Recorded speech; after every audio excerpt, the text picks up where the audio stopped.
हमारे चैनल को सब्सक्राइब करें और लेटेस्ट अपडेट के लिए घंटी आइकन को दबाएं।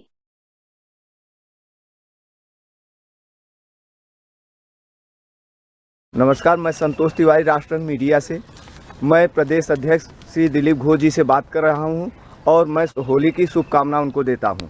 और दिलीप दा, जैसे कि देखा गया है कि आजकल प्रधानमंत्री भी बड़ी सभाओं में आपको बहुत आपको आभार प्रकट कर रहे हैं और आपका धन्यवाद दे रहे हैं, जो आप अपनी जान की बाजी लगा के आप प्रदेश को, भाजपा को यहाँ तक पहुँचाए हैं। इसके बारे में आपका क्या कहना है?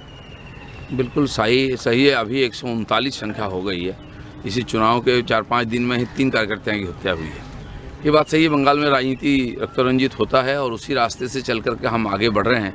हमारे लाखों कार्यकर्ता जो लगातार प्रयास बलिदान दिया है, उससे हम जनता का विश्वास जीता है। लोकसभा में लोगों ने हमको 18 सीट दिया और अभी भारतीय जनता पार्टी सरकार बनाएगी, इस प्रकार स्थिति में पहुँची है। ये बात हमारे पार्टी वाले, हमारे नेताओं को, देश को मालूम है कि किस कठिन परिस्थिति में हमने काम कर रहे हैं, तो इसलिए बार बार बंगाल के नाम आती है। अच्छा है कि प्रधानमंत्री जानते हैं कि मैं सामने हूँ, इसीलिए मेरे ऊपर टारगेट हो और सबका नज़र में भी आता है, लेकिन हमारे लाखों कार्यकर्ता का बलिदान के कारण ये स्थिति बनी है। जैसे कि देखा गया है कि आज सुबह 5 बजे से रात 11 बजे तक हमेशा पार्टी के कार्यों में लगे रहते हैं। सुबह से ही आपका प्रचार कार्य शुरू हो जाता है, जो कि केंद्रीय नेता लोग भी जानते हैं। तो इसके पीछे, प्लानिंग के पीछे क्या है? जैसे आप माननीय एक 500 करोड़ रुपया दे के पीके को हायर किए हैं, तो आप अपना स्वयं कार्यकाल रैली का प्रोग्राम आप स्वयं सेट करते हैं कि आपके पीछे भी कोई दूसरा कोई है? नहीं, मैं तो राजनीति में आया हूँ, मेरा तो कोई गुरु था नहीं।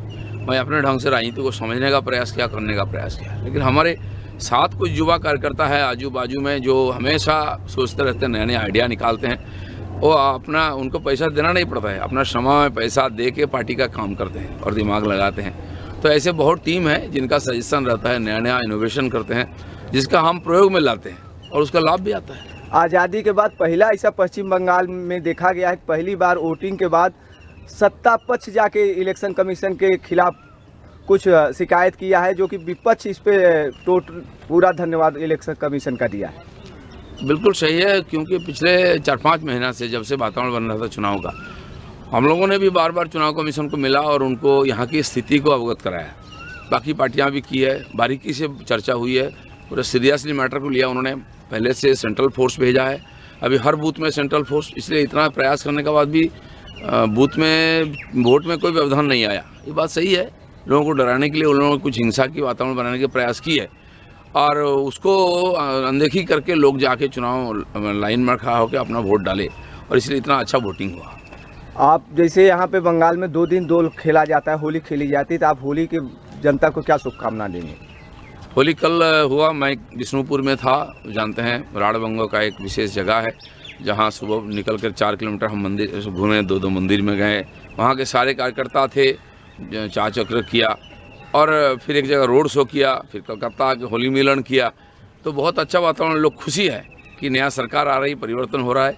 तो मैं लोगों को ये बधाई दूंगा कि होली खूब खेलिए, खुशी से खेलिए और अगले बार होली और अच्छा हो, इसी प्रकार सरकार बनाइए।